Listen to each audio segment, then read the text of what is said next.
If I was to ask you this morning to write down in 5 words the most hurtful, discouraging, deflating statement you could possibly hear someone say to you, what would you write? Think about it for a moment. What would those 5 most hurtful, discouraging words be? If you wanted to pull the rug out from underneath somebody's enthusiasm, if you wanted to knock the props from underneath their plans, stick a pin in the balloon of their excitement, dash someone's spirit, pour cold water on their hopes, kill their ambition, deflate their initiative, what's the one thing, more than anything else, you could say? What's the one thing that would discourage and deflate you more than anything else? Now, I can think of several possibilities. You'll never amount to anything would do it. You can't do anything right, that would do it. Nobody cares what you do. It will never work out. They're all killers, aren't they? But you know the one that would deflate me the most? Kill my enthusiasm and excitement and my ambition the quickest? When I asked Kathy this question earlier this week, she picked what I would pick. Got your answer? My 5 words would be, it won't make any difference. It won't make any difference. Now think about that. I can think of nothing more that would deflate me quickest than to have someone say to me, quick, regardless of what you do or say, regardless of your efforts, regardless of all your hard work, it won't make any difference. In other words, you're wasting your time and effort. When it's all said and done, it won't amount to anything. A teacher struggles week after week with a restless, active, hard-to-manage class of youngsters. Whisper in her ear, it won't make any difference. A parent spends years of effort, caring, loving, teaching, giving, disciplining, supporting the child, sometimes with tough love. Sow the thought in their mind, it won't make any difference. The session of a church sits down month after month after month to set goals, to plan and program and organize, then dedicates hours of effort to see something happen. Tell them, it won't make any difference. Or a corps of 12 to 15 leaders meet every Wednesday night for 10 to 12 weeks, spring and fall, to lead 80 to 100 other people to study the Bible and pray and learn and get connected to God with Christ. Have them believe it won't make any difference. Or finally, a young man or a woman, 27 years old, life's a mess, they're on the bottom, comes to Alpha to check out this Christianity stuff, listens to talks, dares to believe that if they trust Jesus and commit their life to Him and begin a faith walk, that God can do something with their messed up life. So they screw up their courage. They come talk to somebody. They pray a prayer of commitment. They get up and walk out the back door, and a buddy puts their arm around them and says, John, Mary, it won't make any difference. Now, maybe nobody says those words to you, but that nagging doubt in any situation, when believed, is like sticking a pin in your balloon. It won't make any difference. Those thoughts and words kill initiative, kill enthusiasm, kill energy, kill hope. And guess what? Guess who knows that? Our enemy knows that. And one of Satan's favored tactics is to use those words to get to Christian followers and to get to Christian leaders and church leaders and workers. It won't make any difference. I mean, we came and went as a church 52 times on Sunday morning at 10 o'clock in the last 12 months. We sang some hymns.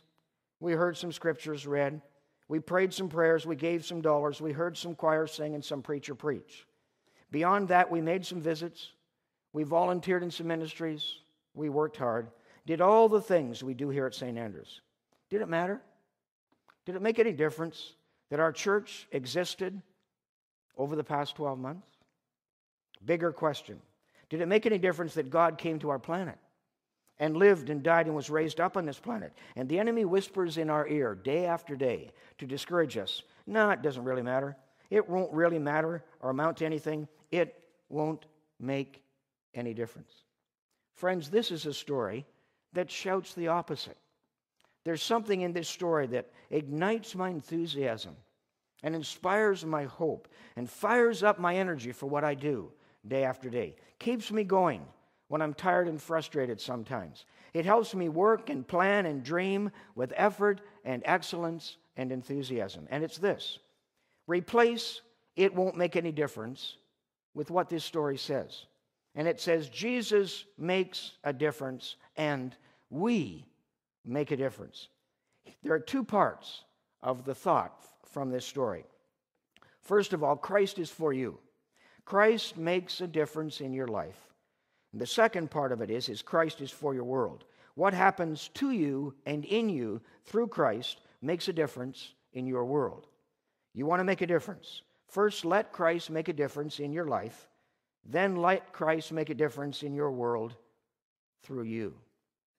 An unknown author once wrote, "Build a better world," said God, and I asked how. The world is such a vast place and so complicated now. I'm small and useless. What can I do? God, in all his wisdom, said, just build a better you. Isn't that good? Two verses that summarize this story's theme. The first is verse 29. The second is verse 39. You can find them in your notes. Verse 29 says, "Come see a man who told me everything I ever did. Can this be the Christ?" Here's the transformation of the woman.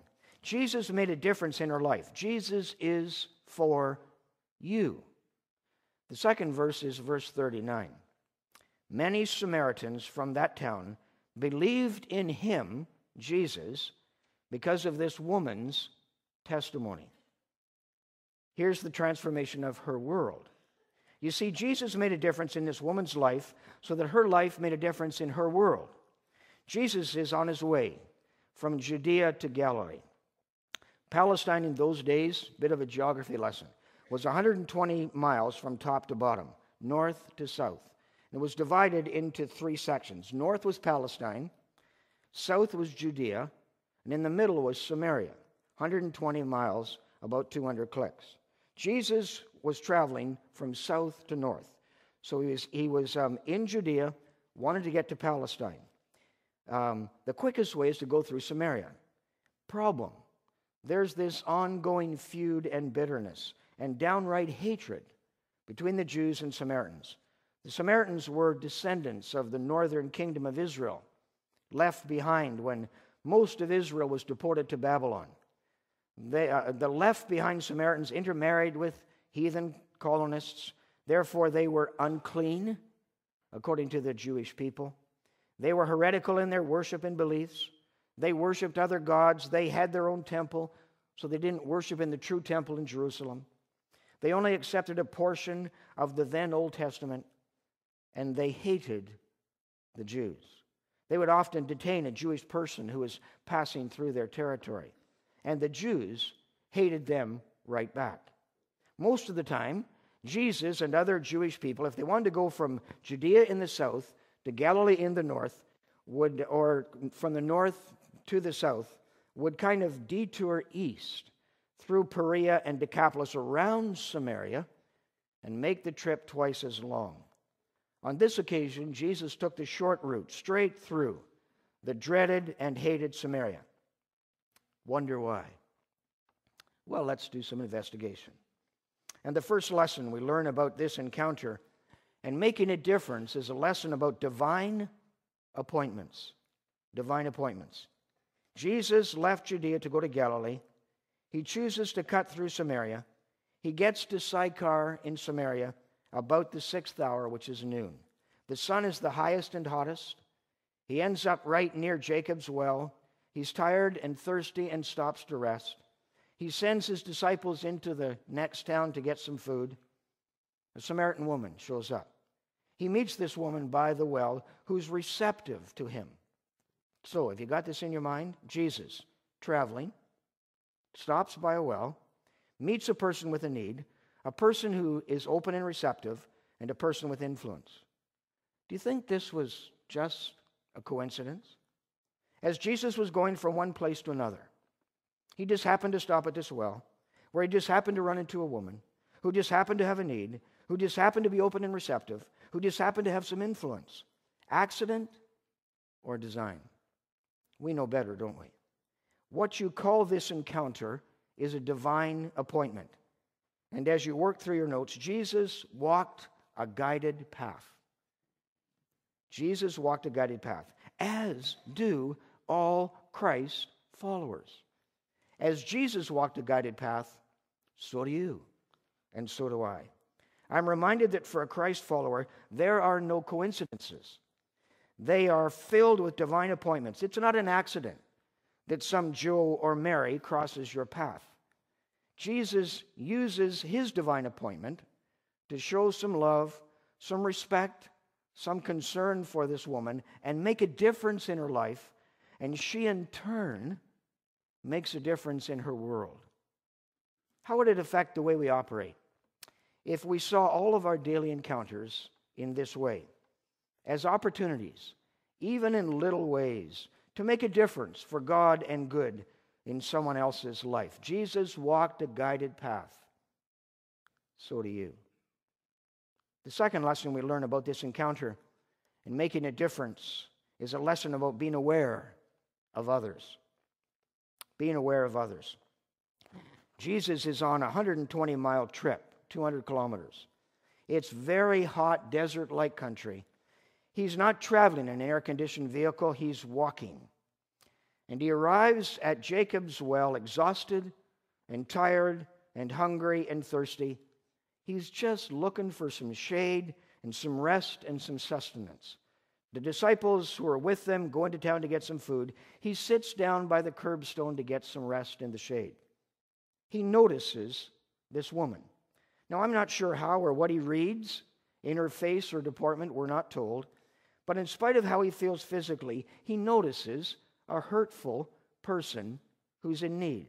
Whatever he read on her face or saw in her deportment, he knew she needed help. She was troubled and in need, and her life was a mess. And as he reached out to her, and he reached out to her.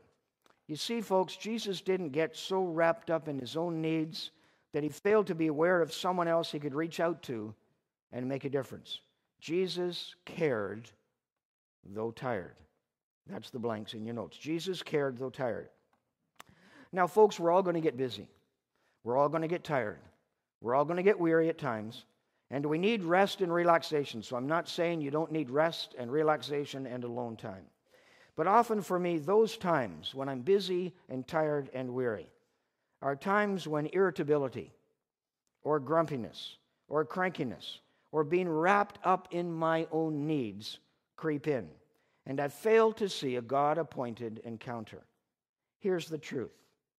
God never makes more appointments for us than we can handle. If resting and interrupted by a God appointment, he'll supply what you need. So I can almost hear the question, Reverend Bob, how do you know it's a God appointment? And I don't have a definitive answer to that question. I just know that there are more of them than we realize. And if we're walking a guided path like Jesus, I think we'll be more aware and we'll know when it's a God appointment. Those whom God uses are willing to be interrupted and inconvenienced at times and sacrifice some personal comfort. God blesses people who pay attention to needs. God blesses people whose schedule is not so important and whose agenda is not so rigid that they don't have time to stop and notice and bless somebody else.